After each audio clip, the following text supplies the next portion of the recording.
And that song was short. Hey guys, welcome back to another chapter of the Yakuza saga.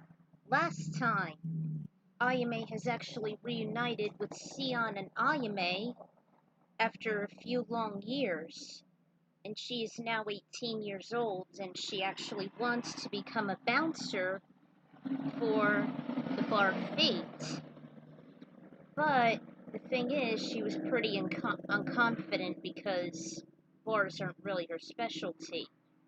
But with some encouragement from them, she would eventually decide to fill out an application and test herself to see if she's an eligible worker there.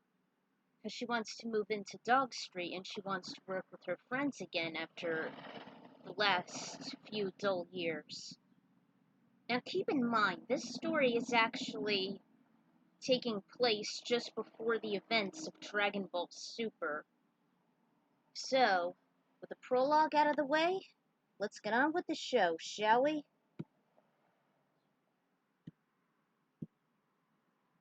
Alright. Whoops. Wrong capture. Whoops. Alright, here we are. Chapter 1. The Yakuza arrive. It was a dreary day on Dog Street, and Fate was functioning as slow as ever. Perhaps it was the chance of some rain in the forecast. Then again, business has usually been at a crawl. It's mostly at night, however, when the place begins to shine like a diamond in the rough. Echidna, Volt, and Wong were quite amazed when Sion and Dominique broke the news. So Ayame really wants to become a bouncer? Well, that's quite intriguing. Yes, she said she would move to Dog Street, and when she does, she would like to have some training to see if she's qualified for the job. Admirable. Although she is uncoordinated, and she seems to be frail just like you and me. But with the proper training, I'm sure she would succeed if she could put her mind to it. She has helped all of you save the world from the Mikado group, after all. Bolt briefly reminisced on how he met Trunks, as well as the many misadventures they had. He and Echidna both hoped they would see him in the Dragon Team again after a few dull years.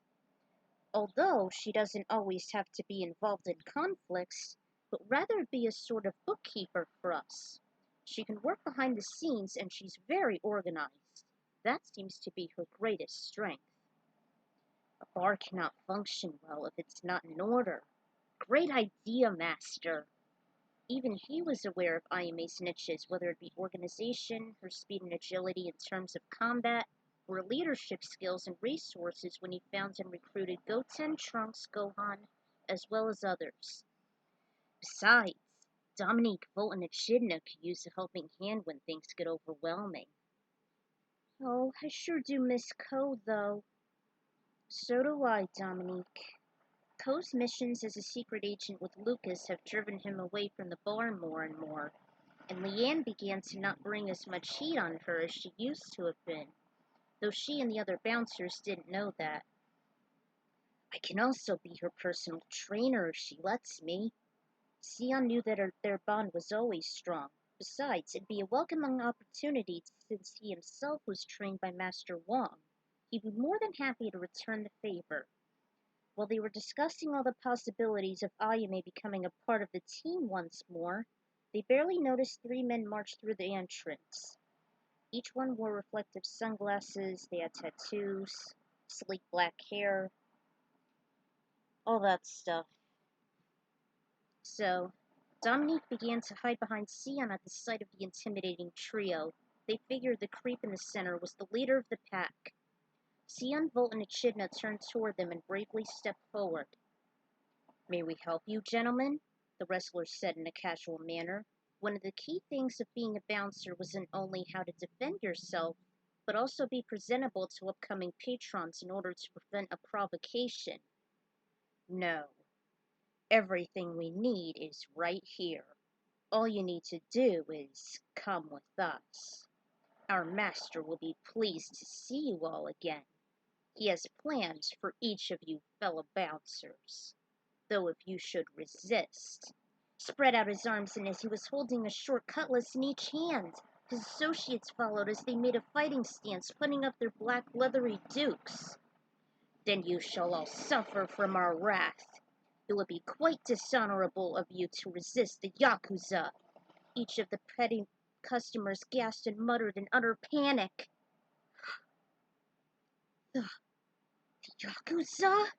It can't be! The new boss immediately ordered Echidna, Wang, Echidna, Wang, get our customers out of here and lead them to safety. I'll take them on. Spotty turned as he brought a foot back, ready for battle. The duo did just that. Run, Dominique! Stay with Echidna and Master. You'll be safe. She then hesitated after a few moments. She simply shook her head as her delicate hands grabbed onto his arm. No, Sion.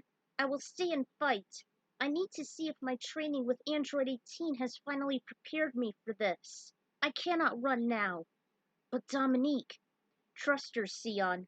There may never be another time. She must prove herself. We can't hold her back forever. Looking into her narrowing eyes, the young bouncer backed down. All right. Show them what you got, Dominique. They can't possibly underestimate you. Right. She rose up and the men advanced on the remaining trio. The gangsters charged in and Sion countered with a mule kick. Volt lunged toward the one to the left while Dominique blocked the maniac to the right. Meanwhile, Echidna and Wang also got their hands full as they faced 3 more Yakuza outside. Let's do this, Wang. The elder was on the pavement in front of it. I know these punks anywhere, thought as he shifted his body. Each of the men only had gloves and also some sneakers with spikes at the soles. Yeah! Ha! Echidna leapt off the patio over the railing and stayed close to the ground as she squatted and moved swiftly like a tarantula. It's her capoeira as a street sweeper. Wang used his kino attacks. He did have a fragile defense, especially when they knocked him down. However, he made up for it in spades with his quickness and strength. It was almost as though his arts were similar to Sion's, whether it came to speed, power, and style. His best move was his silent exploder, as he struck them with open palms both in front and behind, and was used as a sneak attack. I always loved that move. Since the men were backed into the patio, they all went down and received hefty damage. At times, Echidna was sneaky and struck like a viper. She leapt up toward the Yakuza's chin unawares. Her stilettos were proven to be quite the weapons, courtesy of Volt. Inside, the other assassins splintered the stools, even when the bouncers collided toward them. They never gave up. Dominique was so flexible and every execution was nearly quicker than the eye.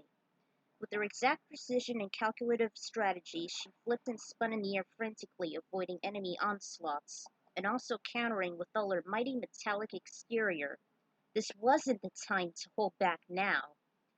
Eventually, the trio of trouble led the heroes to the top floor. It was quite astonishing that Dominique could leap into the railing without any imbalance, nor fear of falling. Sion and Volt were just closing in, using every ability. Volt's lethal grabs and spins, Sion's fancy footwork, as well as his torpedo uppercut emitting a small orange flame. Hell, his roundhouse kick and hurricane blitz made the invasion seamless. One by one, they fell over like ragdolls as did Echidna and Wang's targets, though the center man made some stunning slices with his cutlasses. Ignoring the pain and bleeding, he eventually kissed the tile floor after they've extinguished their own Trinity rush. Hey, come on!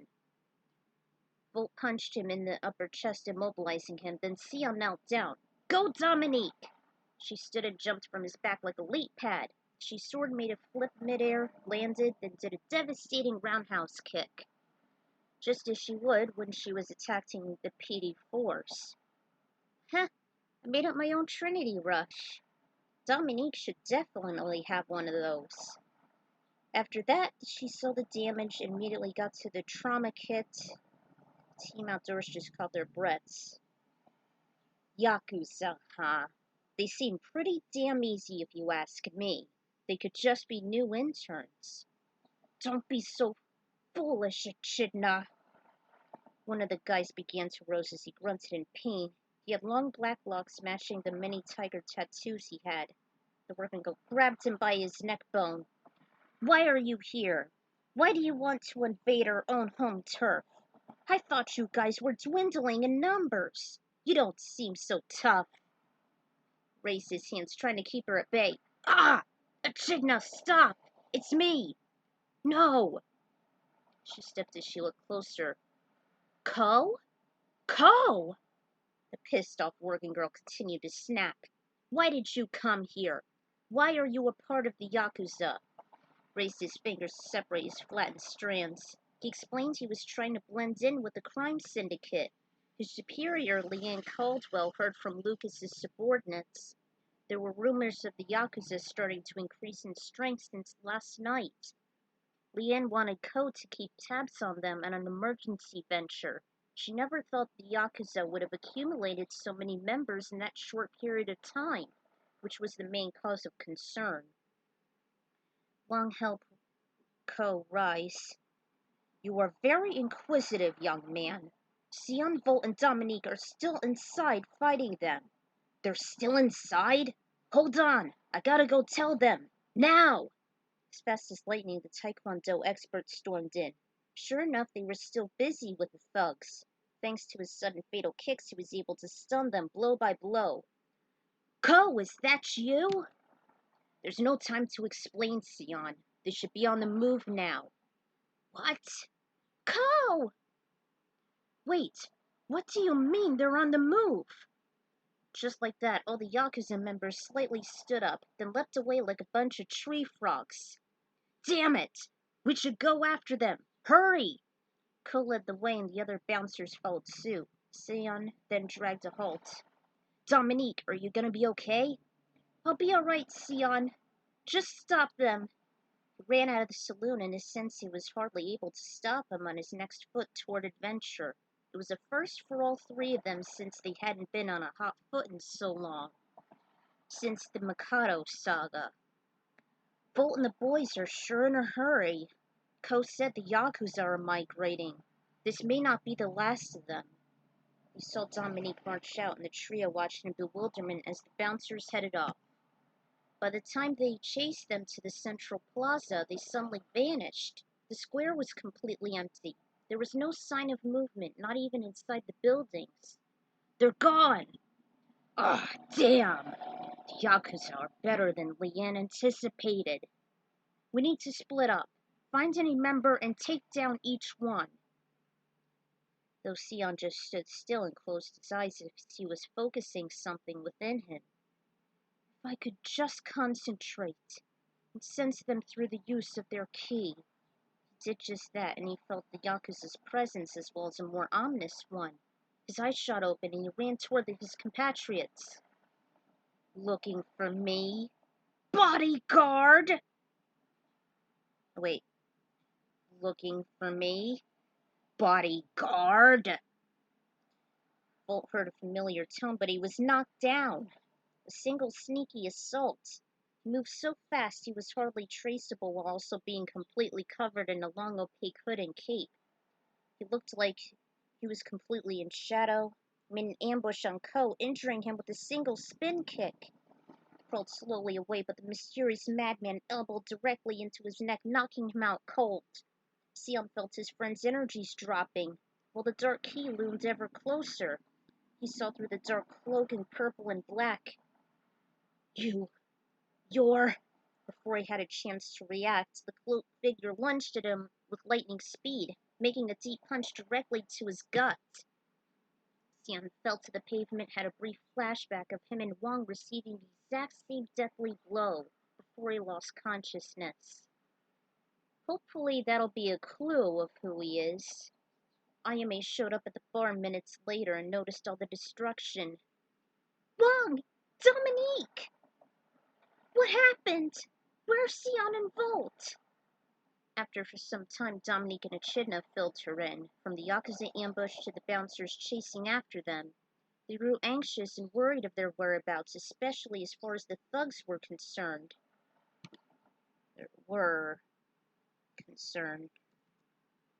Ugh. Wong, for the most part, was still flabbergasted the Yakuza returned to Dog Street after so many years. The fact Sion and the others pursued them without any preparations. He realized the majority of the Yakuza was part of the Mikado group when Dorgon took over, while Master Mikado was more benevolent. Dorgon was involved in Yakuza activity himself, he soon found out. Servant of the previous Mikado, he spent most of his life defending him from the Yakuza, as well as Sion taking him away from their impending shadows and being associated with Master Gohan and Roshi.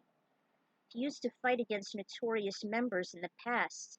He knew the Yakuza were never seen outright, but could blend in with the townsfolk, as well as perform some chivalrous acts, like aiding those in natural disasters. All they cared about was honor, even though they're the largest criminal syndicate in the world, joined by four known organizations.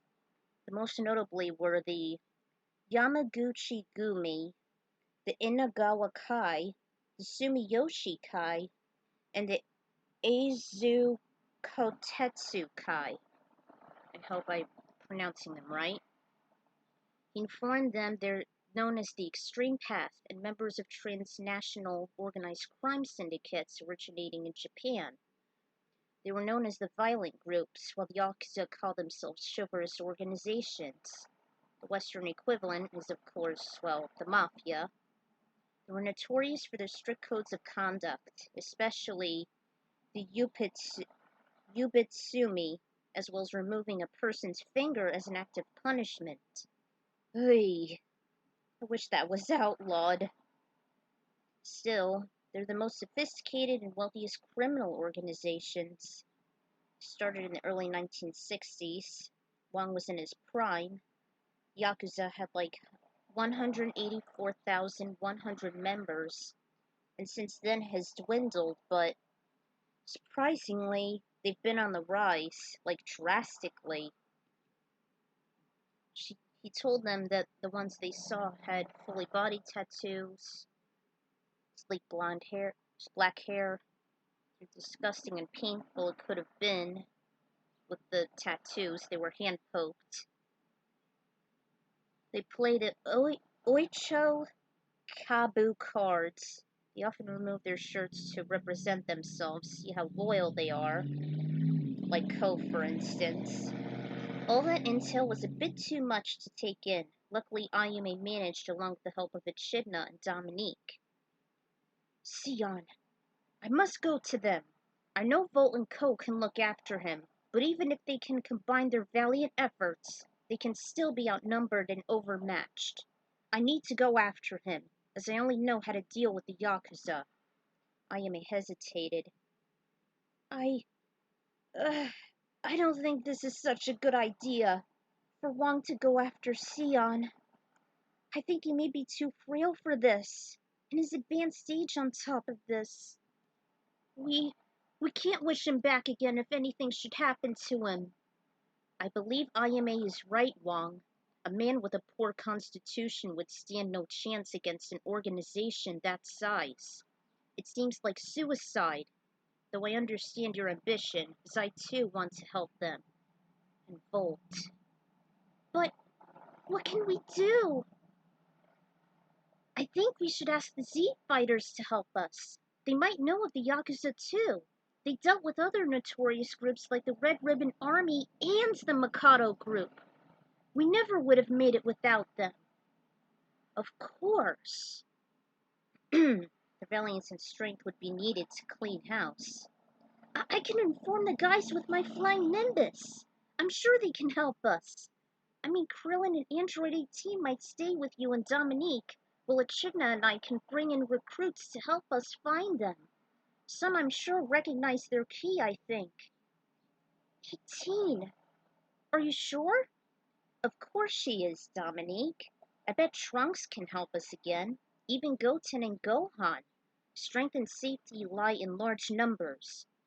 Just like the Yakuza. We can be our own counteract. Then it's settled. Ayame, you gather the Dragon Team and bring both Krillin and Android 18 to defend any one of us who are unable to pursue Sion, Volt, and Co., while the rest of you look for the bouncers and defeat the Yakuza. If they should ever come here, you will show them no mercy." She did just that as she called the Nimbus like usual, went to her almost instantly. She hopped onto it, headed for Mount Pizzo. There, her first task was to alert Goku and his family while they'd spread the word of the Yakuza's sudden increase. Because of their ambition, Android 18 decided to stay with Dominique and Wong with Krillin, while Videl decided to babysit Pam and Marin. With that, Ayame, Krillin, and 18 soared back to Fate a few short hours later. Night was falling fast, as the Yakuza were spreading more terror throughout Edge and beyond. While it hasn't been listed in the Bouncers soundtrack, I think the best song would be from the trailer, which I would actually show you guys in a minute. Much like the trailer, Dominique has fought in this brawl. I wish that Squeenix wouldn't waste so much potential and make the actual finished product a rush job to coincide with the PS2's launch. It's a shame, because Dominique looked really cool. If only the gameplay was less vindictive. Even after 19 years, this definitely has some remake potential, and perhaps a sequel then. Also, a lot of the info I got was from Wikipedia, so thanks a lot for that. So, before I go, I want to show you guys the trailer I just found. So, check this out.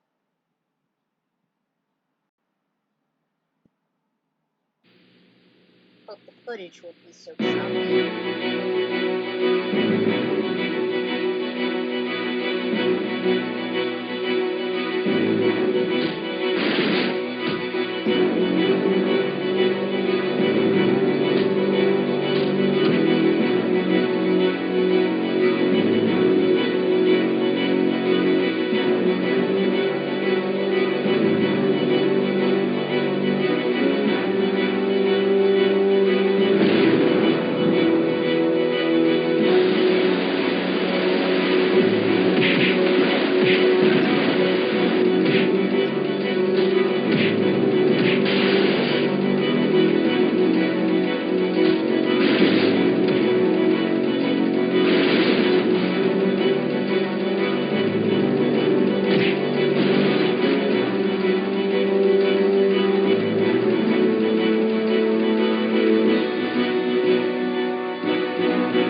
Crazy, isn't it?